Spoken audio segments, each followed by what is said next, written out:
નમસ્કાર મિત્રો, મારી ચેનલમાં તમારું સ્વાગત છે। મિત્રો, અત્યારે હાલ પોરબંદરમાંથી એક મોટા દુઃખદ સમાચાર સામે આવી રહ્યા છે। જી હા મિત્રો, આપને જણાવી દઈએ કે ગુજરાતમાં અનેકવાર શ્વાનનો આતંક જોવા મળે છે। આવો જ એક કિસ્સો પોરબંદરમાંથી સામે આવ્યો છે, જેમાં શ્વાનના ટોળાઓએ 2 મહિનાના બાળકનો ભોગ લીધો છે। મળતી માહિતી મુજબ 4 થી 5 શ્વાન દ્વારા બાળક પર જીવલેણ હુમલો કર્યા બાદ તેનું મોત નીપજ્યું છે। સમગ્ર ઘટનાથી પરિવારમાં શોકનો માહોલ છવાયો છે।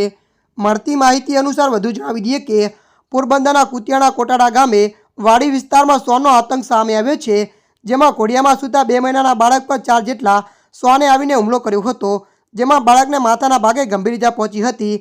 ઘટનાની જાણ થતાં પરિવારે તાત્કાલિક બાળકને ભાવસિંહજી હોસ્પિટલ ખાતે સારવાર અર્થે ખસેડ્યું હતું। જોકે સારવાર દરમિયાન બાળકનું કરુણ મોત નીપજ્યું હતું। હાલ બાળકના મૃતદેહને પોસ્ટમોર્ટમ અર્થે મોકલવામાં આવ્યું છે। ત્યારે મિત્રો, હાલ માટે આટલું। મળીશું નવી અપડેટ સાથે। જો તમને અમારો વિડીયો પસંદ આવે, લાઇક, શેર અને સબસ્ક્રાઈબ કરી નાખજો। ધન્યવાદ।